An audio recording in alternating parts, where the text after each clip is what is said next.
So hello, welcome to Brno. Can you hear me? Hello, Peter. Yeah, hello. We will start and see how it goes and introduce the case for us. This is Okay. a panel of Jarno Lieberkrona, Pavel Busano, and you have Pascal Meyer, also Piotr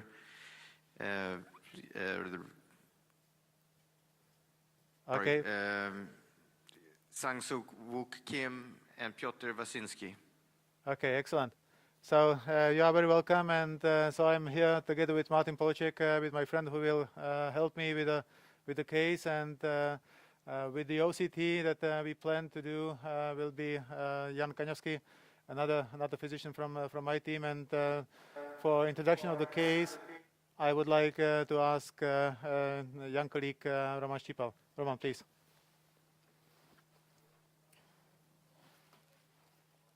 I'd like to briefly introduce our patient, who is our patient is a man, 79 years old. He's a non-smoker. He has no history of previous chest pain throughout his lifetime. Important point from his medical history is a repeated deep vein thrombosis, for which he takes warfarin, oral anticoagulation for lifelong. And from his cardiac recent history, about 2 weeks ago, he was admitted to our hospital with ST elevation myocardial infarction of the inferolateral wall with quite short delay of 2 hours, and it was hemodynamically stable at admission. Here we can see his baseline angio. On the left side, there is a tight lesion in the proximal circ, which was the culprit lesion. It was there was already a timid free flow at the baseline, and on the right side you can see quite diffusely disease significant lesion in the LAD. There is also diffusely diseased proximal part of the right coronary artery up to 50% in the diameter, and about 70% short stenosis in the mid segment of the right coronary artery. There is the final result after direct stenting of the culprit lesion. The lesion in the proximal circ was treated with implantation of the Ultimaster DAS 3.0 18. As you can see, there is also a lesion, bifurcation lesion in the distal part of the circ, which was left untreated. The ejection fraction, left ventricular ejection fraction, was overall quite good, up to 60%, but you can see significant hypokinesia of the apex and of the lateral wall. The clinical outcome or the hospitalization outcome was overall good. Patient stayed for 5 days in hospital without any complications. Relatively good finding on the echo, with only a lateral wall hypokinesia and good ejection fraction. And the patient was discharged with triple medication of warfarin, aspirin, and clopidogrel. For some further characteristics of this patient, initial score of his angiographic finding was the syntax score was 23. After the stenting of the proximal part of the circ, the residual syntax score is 20. His Hasbled score is 2, and the precise depth score is 23, which is both considered as moderate bleeding risk in this patient. So as you can see, there are several lesions. We can there might be in focus, and I will let Peter to further comment on our strategy and go on with the procedure. Thank you, Roman. And let's go further, and we can discuss the case, because we have I know that we are in the session of BRS, but at the same time to select the proper patient, for me at least, to BRS implantation is the crucial, point, and we were not successful in this point because we have the magnesium BRS here, the Magmaris, and we are ready for doing the Magmaris implantation. But of course, this is not the case. And so we deal with triple vessel disease patient with STEMI initial that was treated with culprit lesion only. There was the Ultimaster DES implantation, and now we deal with another lesions that are located in the right, so quite diffusely disease, proximal part of right, and significant stenosis of the proximal LAD, and some intermediate stenosis, some intermediate lesion, and distal part of marginal. That is, in fact, the infarct-related territory. So you can see what we wanted to do, what was our plan, and of course we can discuss it. So our plan was to do FFR-guided PCI of the right, to start with the right, after that to move to the left coronary system and to do PCI of LAD and maybe some functional measurement also of intermediate. We thought about the peripheral of marginal, but I don't think that it's necessary to do anything. But we would be very happy to listen to your comments. Okay, so my first question is, are you sure you want to do FFR in this RCA? It seems quite a critical lesion, at least from this angiography. Okay, so we will move to the live, and we can show you the angio from today. Because during the acute phase, of course, it's always a little bit questionable, and so you can see the angio that was done from this day, and it's a really borderline lesion. It's something about. Do you have other projection? Well, we did only this one because we were ready for the functional assessment, and we did the functional assessment in fact already, so we can switch also to FFR, and we will show you the result.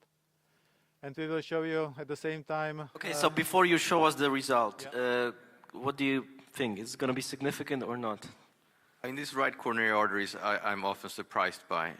So just to be the devil's advocate, I would just, exactly. Thank you. That was my point. Sorry for that. I was just going to say that I was going to be the devil's advocate and say it's not going to be significant, but you proved me right, Peter. Yeah.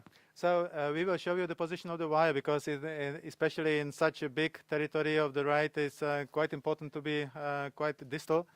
So let's move with the video and go on, Martin, because this was the position that we did the measurement. So quite distal part of the RCA, and we did both measurements with bolus and continuous adenosine FFR. So both the measurements were the same, so 0.83. Surprisingly, it was exactly the same, either by the continuous hyperemia or bolus hyperemia. Do you use IFR? Do you use IFR as well? Do you have any experience with that? We have the experience, of course. We have both systems here integrated, but because we are ready for the OCT, so we use in St. Jude Medical here, and of course the St. Jude doesn't have the IFR possibility.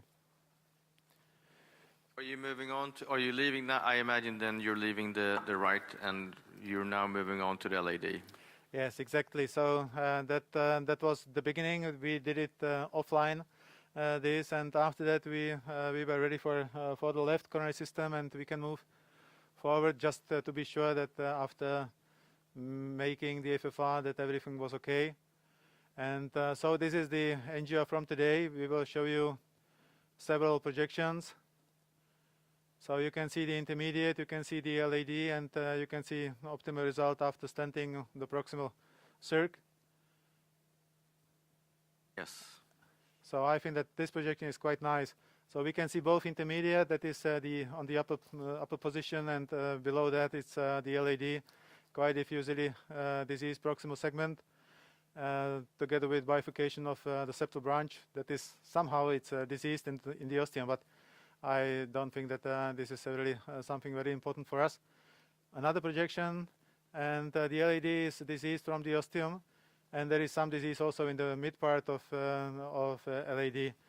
So what we did before, because we were quite fast with the write, so we did also measurement of the intermediate, and maybe now you can check your ideas about the result.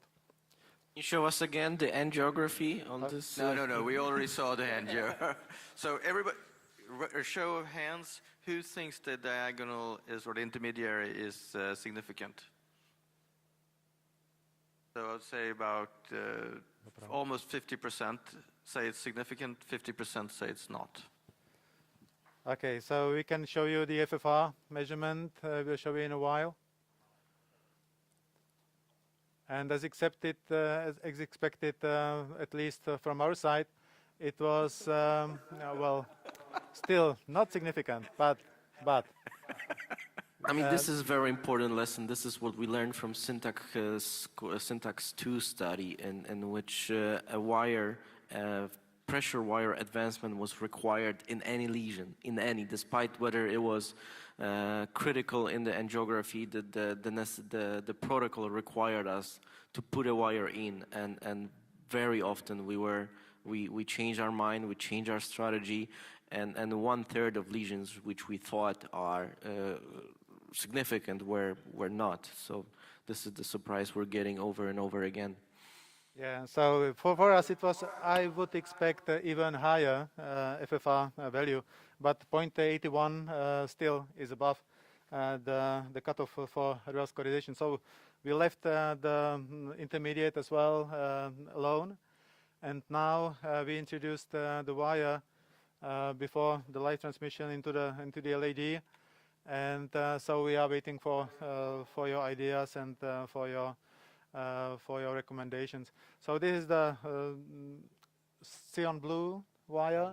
Yeah, cyan blue. That means that 30 millimeters is the visible part of the wire, and so it's quite long diffusely diseased lesion, and so we are in this point.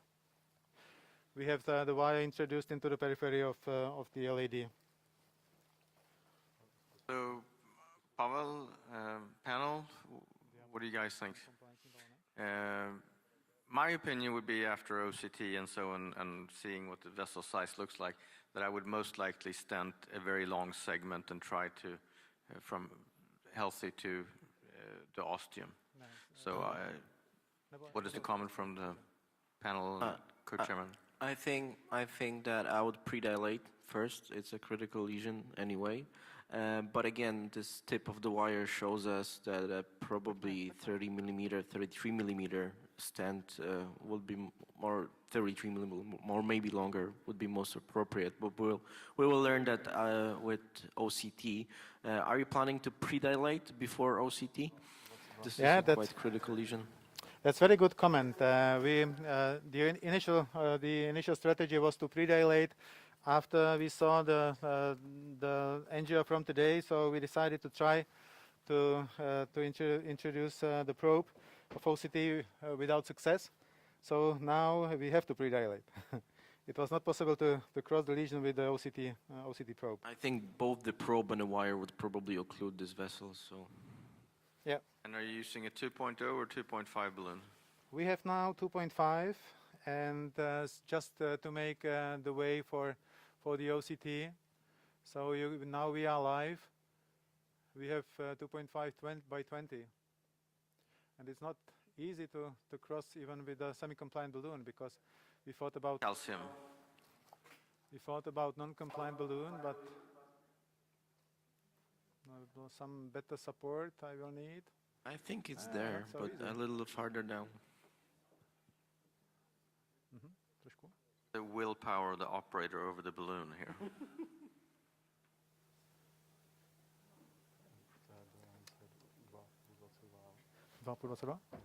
So it's a NC, non-compliant balloon, 2.5 by 22. So that was the reason that it was not so easy to deliver. I tried to go a little bit further. Check. Test. We can predilate here. So it's in fact it's It's a high bleeding risk patient because of the anticoagulation. And Did the balloon that's, expand fully? No. I will go a little bit back. So now we will expand it fully. But it seems We like will go up it's to calcified. 16. So it's 2.5, just to remember.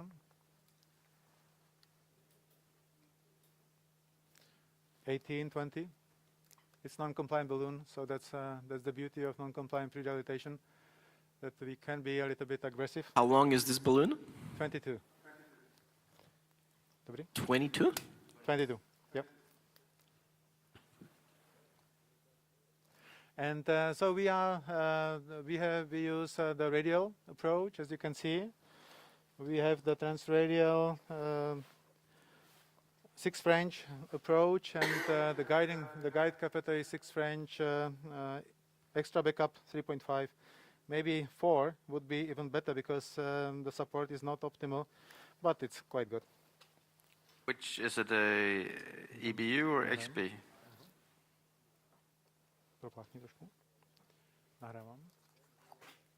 So this is the view after pre-dilatation. So it's really not optimal position of the guide catheter, but hopefully. So I'm gonna have a little provocative question. If you get a very nice angiographic result in this case and a very good result in OCT with good expansion, would you consider drug-coated balloon for this lesion? What was the question? If you saw a good angiographic outcome, which I believe is quite good, and very good result in OCT, no dissection, no significant residual stenosis, would you use just a drug-coated balloon just to leave nothing behind? I see. So it's a nice question, but of course in such a long diffusely diseased artery, especially if it is proximal LAD, so we would never do that. I have to say, if it is not, if it wouldn't be some instant restenosis. So for the proximal LAD, I don't think that drug coating balloon would be a good option. Trošku? And of course, we cannot see exactly how diffusely diseased the artery is by angiography. So we will check, and we will see in a while. So the question is, you did not dilate the stenosis further out if you're going to be able to bring out the OCT catheter here. I think this vessel is harder than we think. A little bit further. So I think for me, in this high risk bleeding patient, so the optimized optimal result is quite important, especially in such diffusely diseased artery. Jsme připraveni? It's a very interesting patient in that respect. Patient was on warfarin also, and you did a very nice job with the risk scores for bleeding complications and how we're going to tailor therapy, but also about stenting and your beliefs regarding some stent types that might reduce risk of you can stop dual antiplatelet therapy earlier. So we are ready for the live. Můžeme enable? We can go. See the image?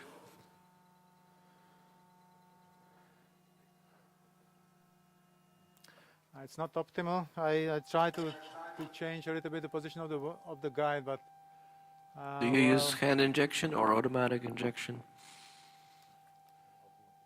It was an automatic injection, 4 cc per second, and the total amount was 16.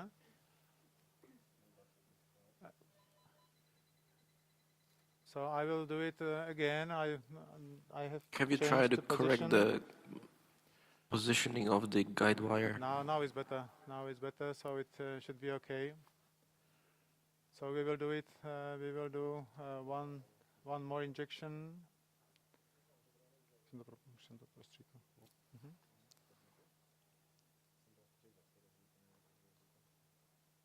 Okay, you can go.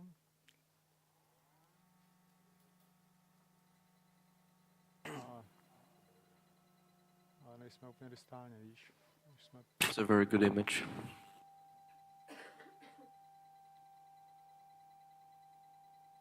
So the image is much better, but we are not behind the lesion, but it doesn't matter. In fact, I think that we can Assess the distal vessel size here.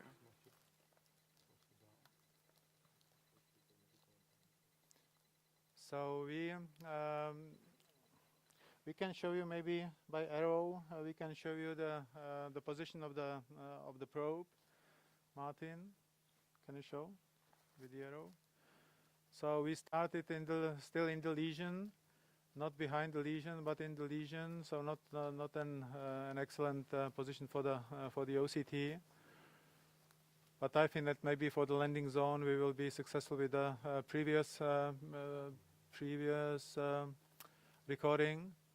And I don't want, of course, to spend so much contrast medium, so I would be quite satisfied with this. No, I agree with you. With this injection.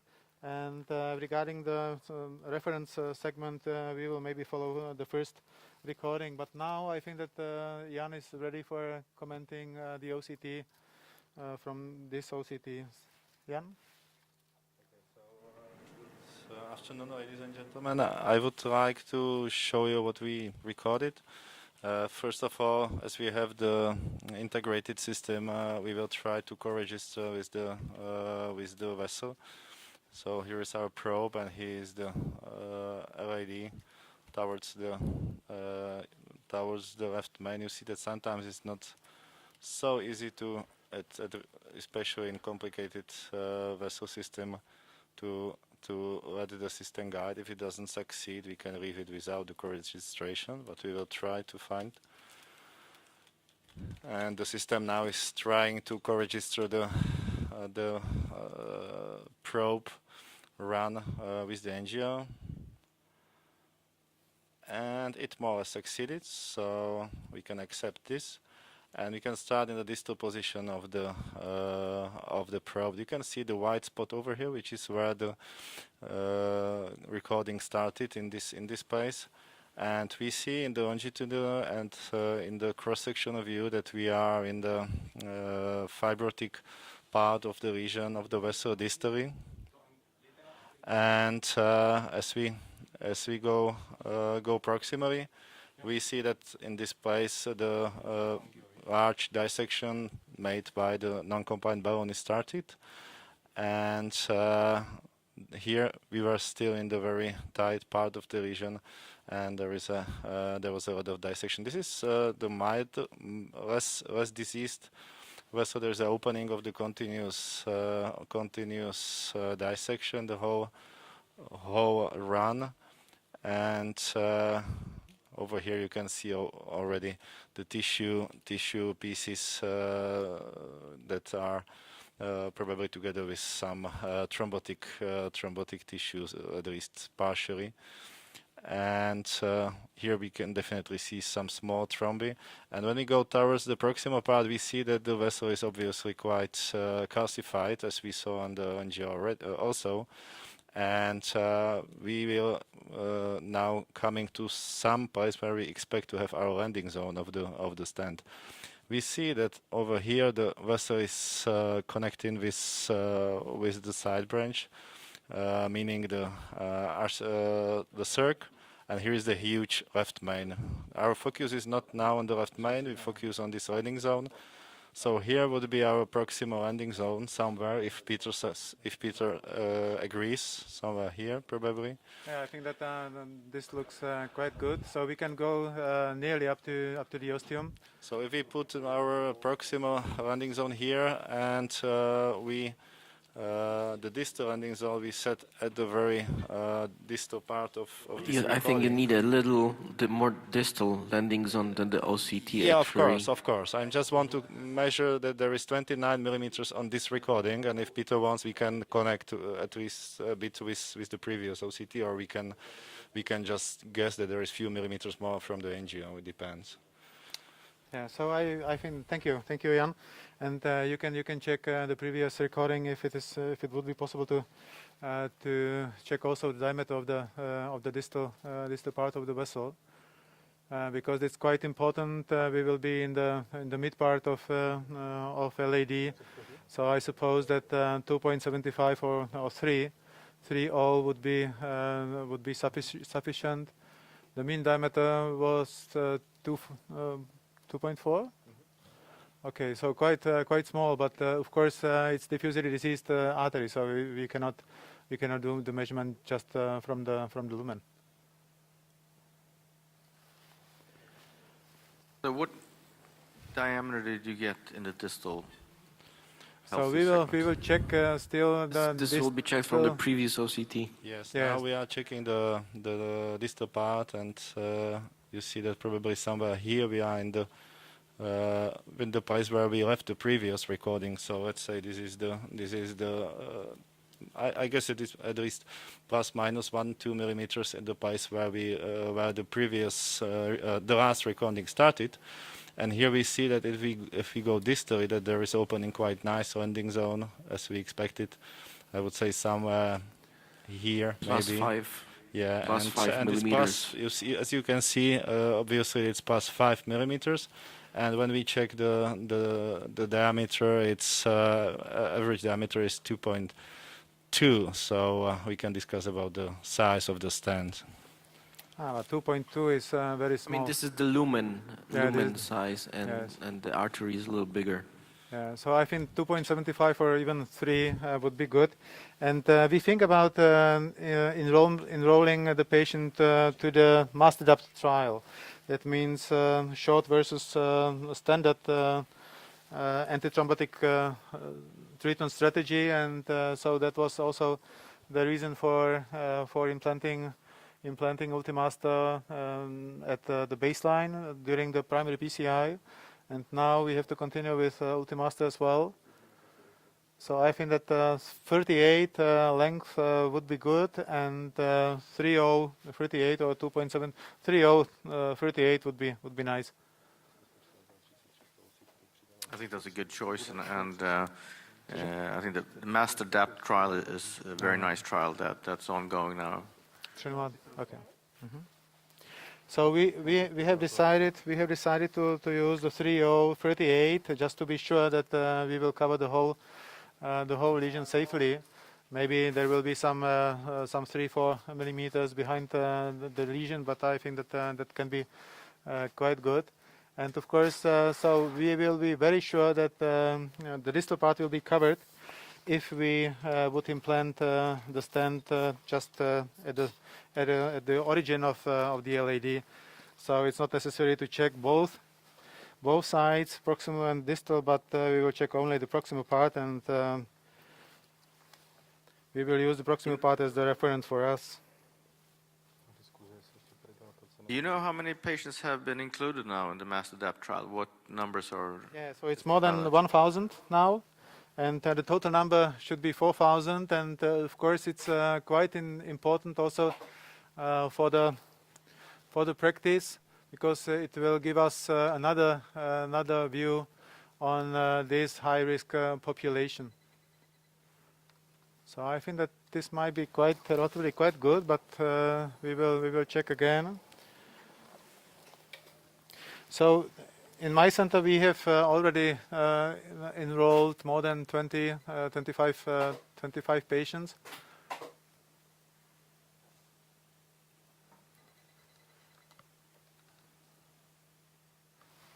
First little push. Pavouka. Můžeme zvětšit, Martine, zaclonit. So we will make the spider view. Maybe a little bit back. It's not the best view now. Okay. It seems to be relatively good. I think that the pre-dilatation with 2.5, check, with 2.5 was quite good. Nahrávám.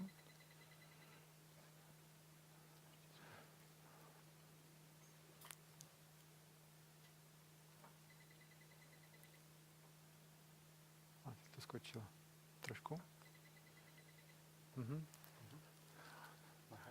Nahrávám. So I think that this position might be quite nice. What do you think? Looks excellent. I agree. Yes. And 38 now looks pretty good because you can see also the distal part, and so will be so-so. I think that 38 was a very good option because my colleagues here thought about 33. Ještě jednou. But I would just go ahead and put the stent where you're at, and then maybe you have to Yes, extend it. But maybe we will see. We will go up to 8 only. 8 atmospheres. And we will just for you check the position. So I think that it looks really good. And already at 8 atmospheres, it's fully deployed. Okay. nice. Pane Gonna Mirko, get jak se good daří? result on the proximal part. And I Question comes want back always, how with...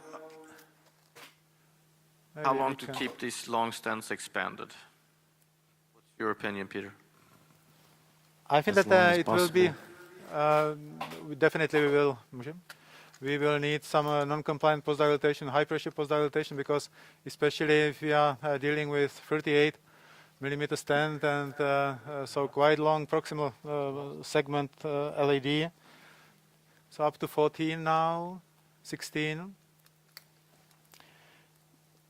I am not afraid of geographical miss because the left main is really huge, and we covered the ostium of the LAD. Ready? Okay.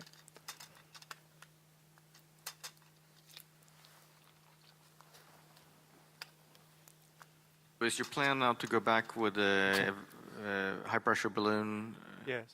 So I think that we will use 3.0 or 2.75 high pressure balloon for the distal part, and 3.25 I think for the ostium and proximal part of LAD.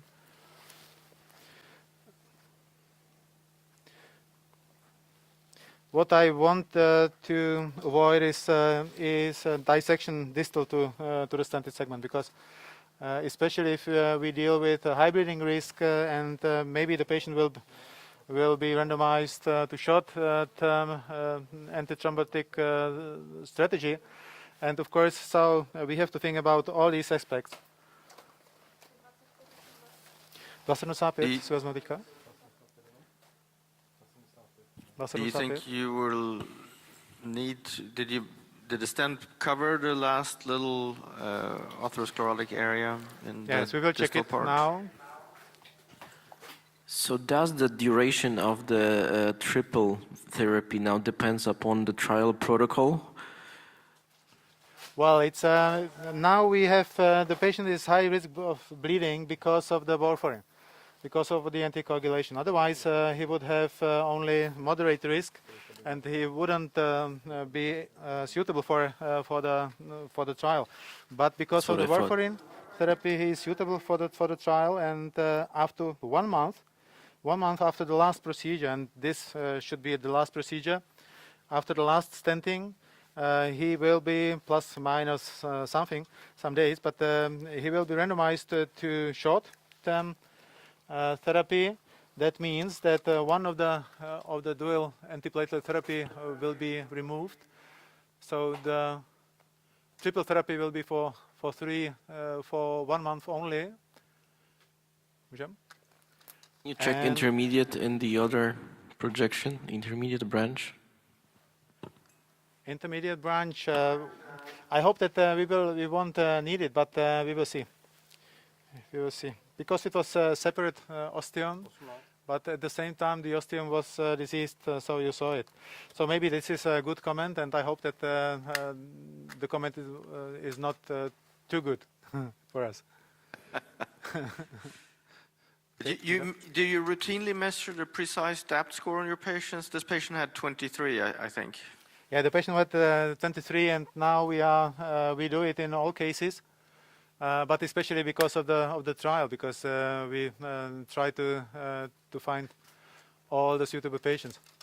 So we have this is 2.75, just to comment what is going on, and now we will go up to 26.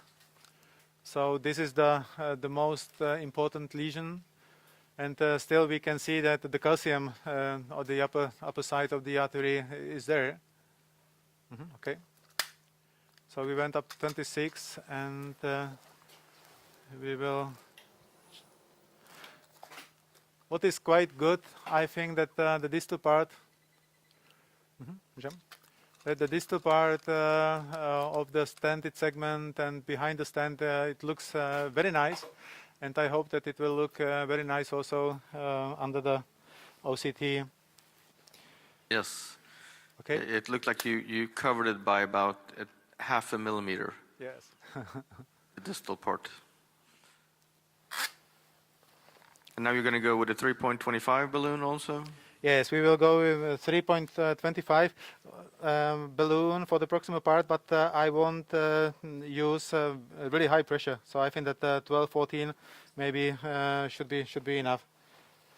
We went up to 26 in the proximal part with 2.75, and now we will use a 325 balloon.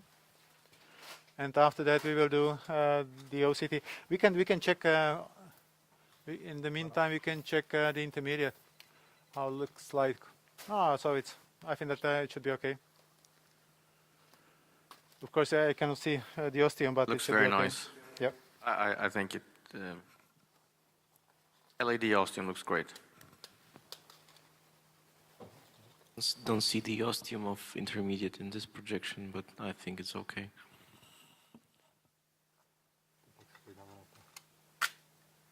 So I think that we can start here.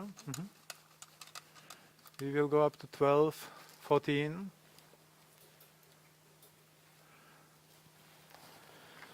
And of course, this will be the beauty of OCT, that we will be very sure about the final result. We can use also the clear stent, some augmentation of the stented segment, but the OCT, of course, provides much more precise information. So up to 16, we are in the ostium. Maybe 2-3 millimeters we have to go back.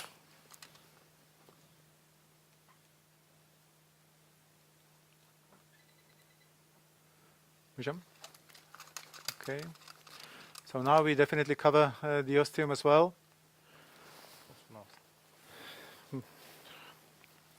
So Martin decided to go up to 18. So I have to follow. Okay.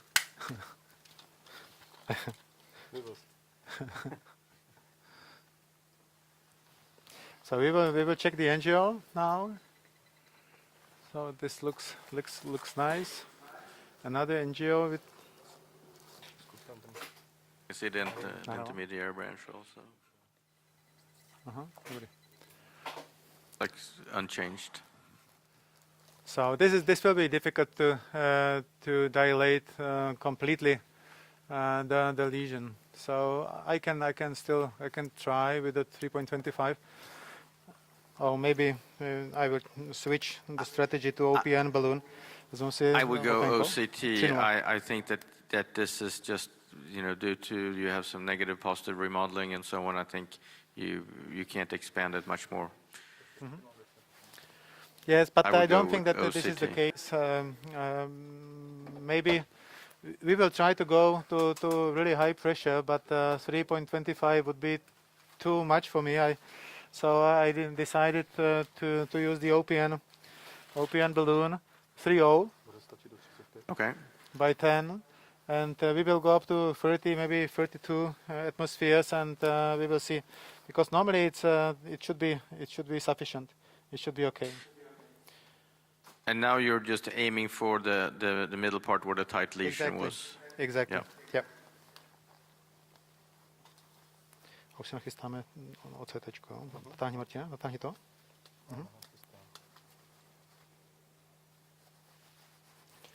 And we will leave the pressure for 20 seconds. The patient tolerates the dilatation without any problems.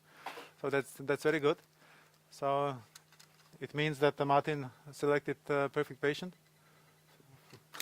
Okay, so we can go. So this is 3-0 by 10. Yep. And we will go up to 30, 32, slowly. The balloon seems to expand well. Yes, I think that it's much. Now it's a little bit better. 34.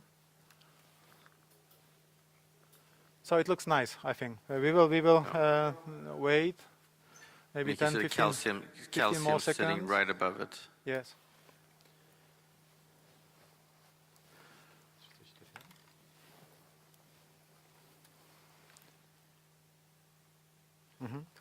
So this is my usual strategy if it is really very difficult to dilate. Trošku, striktně. That I use a little bit smaller balloon than the reference, than the stand, and I can go quite safely with really high pressure after that, and that's I think that this might be quite good option. I cannot remove it. Yeah. I think it's a good strategy. Comments from the panel, Piotr. So just a comment. In this situation, I have a different approach because we have laser now in the CAT lab, and when you have classification inside of vessel wall and put a stand, the stand is not well expand, even with a very, very high pressure, with non-compliant balloon. We put 0.9 catheter, laser catheter with lasing with a classification settings. And after 2 or 3 passage, it's very easy to expand any stand if you want with classification on the vessel wall. You said laser. Laser, yeah. laser, yeah. Are you using laser, Peter? We don't have it here, but there is only there are two labs here, so we have a collaboration with them. But of course, these situations are very, very rare that you have to use it, and so it's impossible to send the patient during the procedure somewhere else. So we don't have it here, but of course I know about it, and we have the collaboration for some selected population. But normally we prepare the lesion if it is necessary in more proper way with rotablation.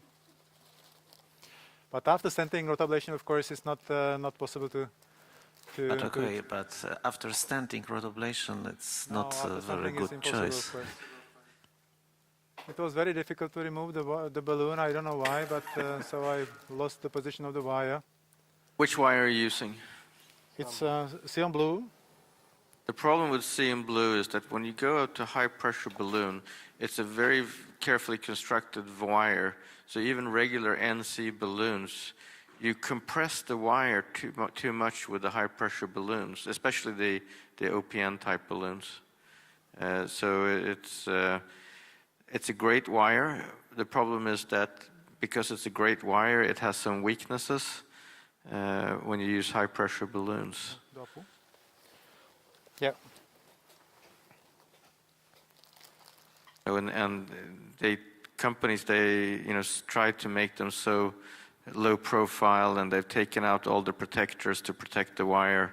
Once you expand the balloon, it's very difficult today to move the wire with an expanded balloon.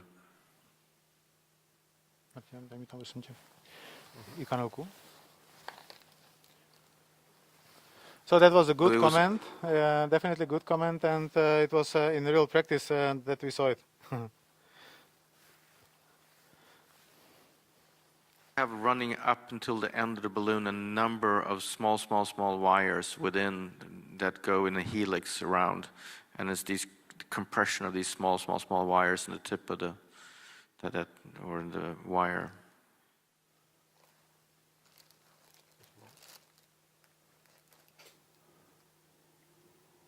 Yeah, essentially what often happens is that you break the wire. Not the tip, but actually the construct of the central core of the wire.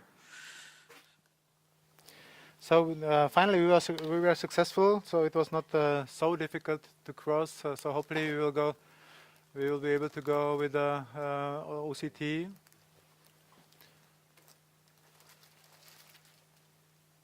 So it's relatively quite smooth. And if Position of the guide is really not excellent. Yeah. if you have difficulty crossing here, now you did fine. Yeah. But sometimes the wire gets so ruined by high pressure balloons that you need to design, or the scion wire, that you need to change it. Okay. So. But you're okay now. Yeah. Sometimes it's necessary, but it was successful, and now we are ready for the second OCT. I hope to do the final OCT. So the position of the probe is now optimal. We are behind the stented segment, and so I think that we are ready.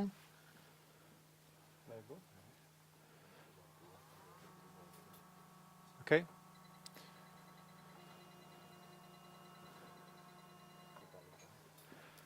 So from the first view, it looks quite nice. We will wait for a while.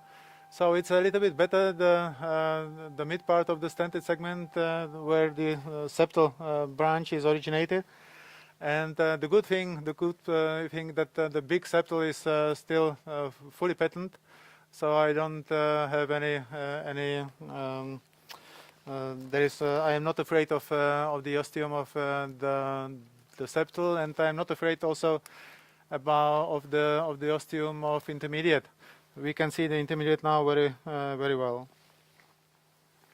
Looks very, very nice. It would be interesting just to see the distal part of the stent. I think it looked, what I could see, perfectly okay.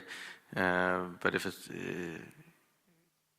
that there's no small dissection at the end of it, but I think it looks okay. Okay, so Jan, can you comment the OCT finding? So here we are in the distal part of the vessel, and we see that the vessel is in the place where the distal part of the stent, the distal edge of the stent position, that there is no dissection. There is no. Here is maybe a very small dissection on the 5 hours over here, if you check, but it's really just a suspicion, and it's Could be thrombus. could be thrombus. Yeah, I'm also not convinced, but generally it's a nice result in the distal edge, and we continue proximally that the shape of the vessel is circular. We see the calcified lesion behind. Here is some side. Here is a small dissection, but it's in the stent. It doesn't really bother us. And generally, as we already see, even in the reconstruction of the lumen over here, the result is quite nice. So there is a side branch over here, and we continue to the proximal part in the calcified regions, and we see that we over here succeeded in a kind of nice position. Really nailing the ostium was successful, and there is no injury of the bifurcation. So I think the result is as we wanted and prayed for, I guess. So, Looks excellent, I think. So we are very happy with this result. We can do the final angio without the wire, but so we are really quite happy with the result, because I think that this is quite nice demonstration. Quite nice demonstration how to be as less aggressive as possible, because from the triple vessel disease we treated only the culprit lesion, not the vessel, the culprit lesion during the acute phase. The second point was that we did FFR functional assessment of the right. That was not significant, that was not necessary to be treated, and of course it was quite long segment, and if we would put a long stent we could quite significantly increase the risk of thrombosis, and as I mentioned, the patient has high risk of bleeding. So we would like to put the patient into the investigation. And the third point was that also the intermediate was not significant, and the distal part of marginal. For me, it's not necessary to do anything, but I would like to wait for your comment. And before that, the optimization by OCT. So I think that was very nice, and maybe you can see it here. And one final comment from Jan, and after that, please, I will let you comment on the case. So, my co-chairman of panels, or we'll listen to Jan first. Sorry. Okay, it's just to, as you noticed during Peter's talk, I just checked the 3D reconstruction of the bifurcation, and you see that it looks quite nice. However, it's more like graphic beauty of it, and we really see the PCI optimization software showing us that almost every strut in the stand is really well opposed and in its place. So thank you, Peter. We call it the vessel restoration therapy. It looks like new. So any comments from you, from your side? Before Piotr, that, any comment? Piotr seems happy. Perfect result, congratulations. Excellent. Pascal? so thank you very much for having us, and I would like to thank the whole my whole team here. So thank you, and enjoy the meeting, the end of the meeting. Beautiful job. Thank you very much for the case. Thank you. Bye-bye. Bye-bye.